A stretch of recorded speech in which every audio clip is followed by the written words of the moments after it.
Ava and Carol Detective Agency. The Mystery of the Pharaoh's Diamonds.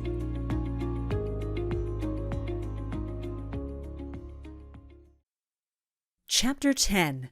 Chopin's Last Concerto. Carrying a 10-foot ladder by bike for 6 miles was no easy task, but the girls made good time. Middleville was slightly larger than Livingston, but thankfully not many people were out during this time of night.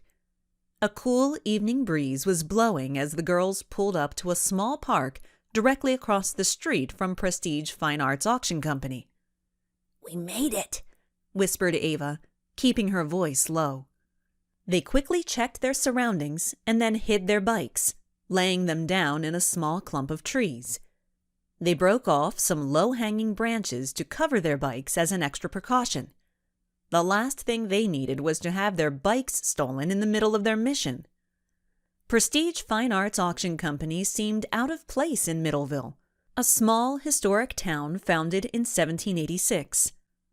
Amongst houses of stone and red brick stood a modern geometric spectacle.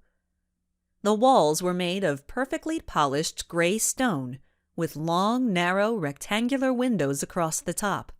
The roof jutted out like slices of bread in all different angles. Bright orange light emanated from within, illuminating the building like a huge candle. Outside, the parking lot looked like a virtual forest of perfectly pruned ficus trees bathed in a white glow, illuminated by dozens of security spotlights. "Okay," said Carol as she looked at the auction building. "According to the blueprints, there's a fire escape on each side of the building." "That building is huge," said Ava. "And it's super well lit. And we didn't have time to do reconnaissance, so we have no idea what type of security they have." "Well," said Carol, watching as 2 cars drove past, "let's get the ladder across the street and hide by those trees." She pointed to the edge of the auction house's parking lot. "It's the darkest area, and we can watch for a few minutes and see if we see anyone." "Okay." Ava nodded and checked out the road that separated them from the parking lot. "All clear." They grabbed the ladder, bolted across the road, and dropped down behind a cluster of bushes and trees deep in the shadows. "Okay," said Carol. "We'll watch for 10 minutes. Hopefully they're "In a golf cart heading this way?"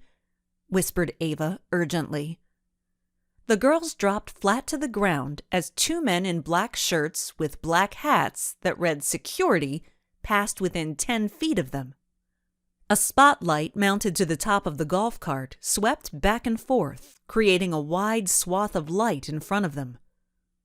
Luckily, the men were more interested in their conversation than what was going on around them. Ava and Carol slowly raised their heads above the bushes and watched the golf cart move away from them to the side of the building. One of the guards got out and shone his light behind a huge dumpster, and then up the fire escape. Satisfied, he got back on the cart with his partner. They drove the length of the building, red brake lights flashing, and then disappeared around the back. "Okay," said Ava quietly. "That answers the security question." I wonder how long it takes them to make their loop." "Good question. We better time them just to make sure. I'd hate to say that I got chased down by security guards in a golf cart." "True," said Carol. "Almost as bad as a Segway cop at the mall." She looked down at her watch. "They've been gone 1 minute so far." "Get down," whispered Ava urgently, yanking Carol's shoulder. They just missed being lit up like Christmas trees as a black Mercedes pulled into the parking lot. They watched as the car made its way to the main entrance of the building.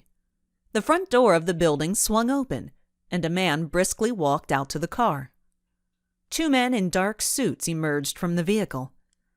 The man shook the driver's hand and then shook the other man's hand as they came together in a small huddle. The man from the auction house gestured to the entranceway and escorted them inside. "Geez, that was close. That's another thing we'll have to be aware of," whispered Carol. Surprise guests! 3 minutes later, the girls could see the lights coming from the golf cart. The security guards weren't as unobservant as the girls had thought.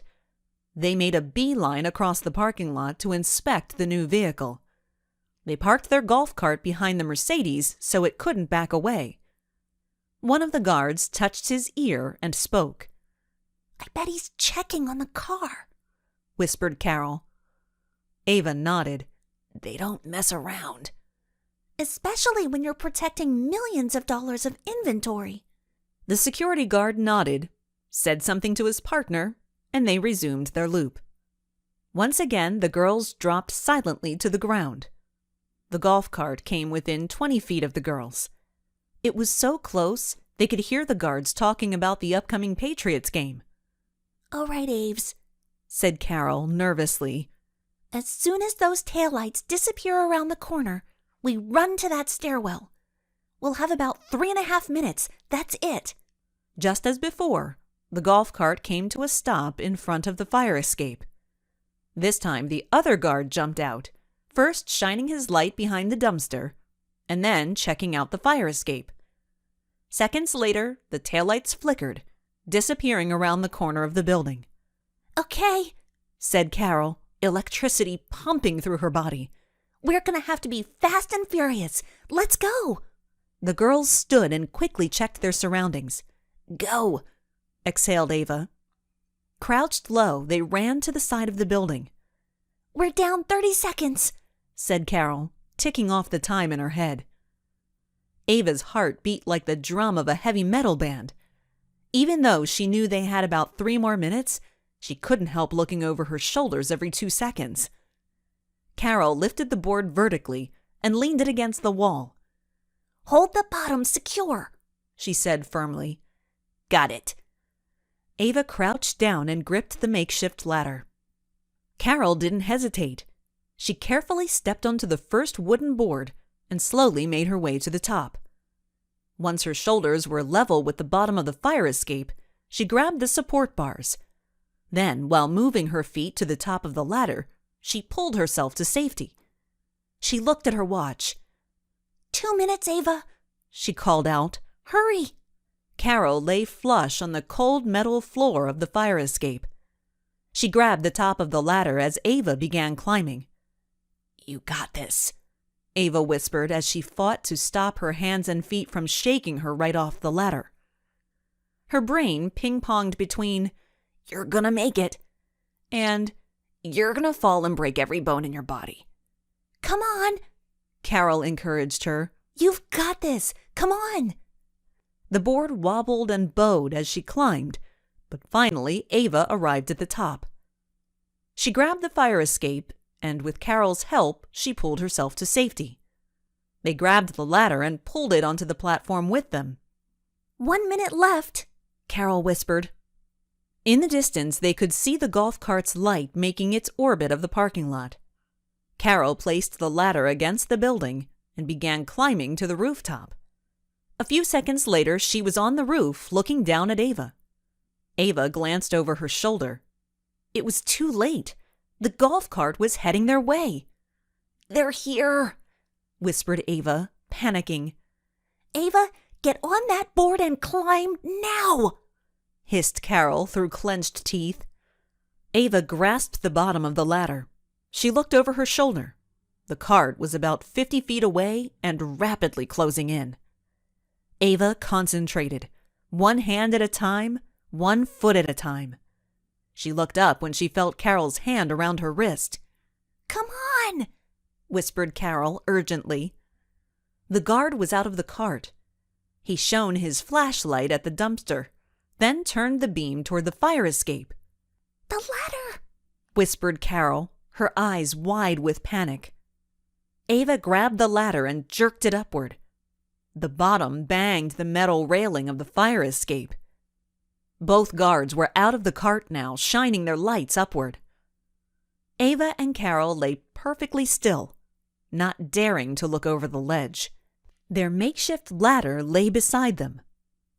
They could hear them talking and see the guards' flashlights probing the fire escape and the side of the building.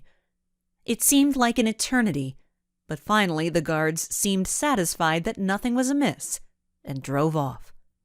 Ava crept slowly to the edge of the building and looked down. "They're gone," she whispered. A look of relief washed over Carol's face. "That was close," Carol said. "Too close," Ava breathed. Her entire body was trembling. She stared at the sky. A narrow strand of clouds stretched like taffy across the moon. She took a moment to control her breathing. Carol was motioning her to follow her. Ava uttered up a small prayer of thanks and then took off across the rooftop. Carol stopped and knelt in front of a shiny metallic structure that looked like a small house.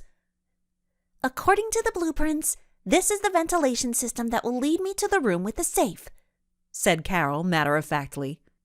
"Be careful," said Ava quietly, her face filled with concern. "Just like at the museum, I'll stay in touch with you by phone." "I will," said Carol.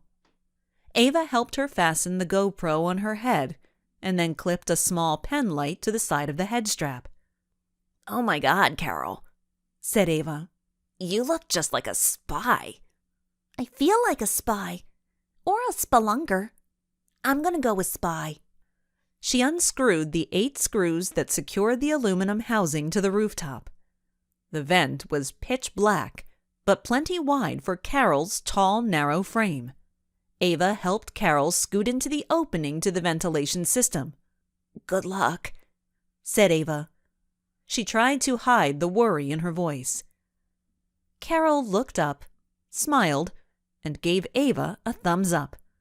"They'll never know I was here."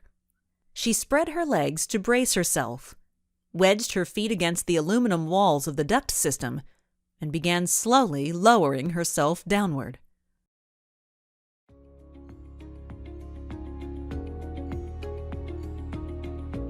If you're enjoying Thomas Lockhaven's audiobook content, please like and subscribe. It's the best way to help out the channel.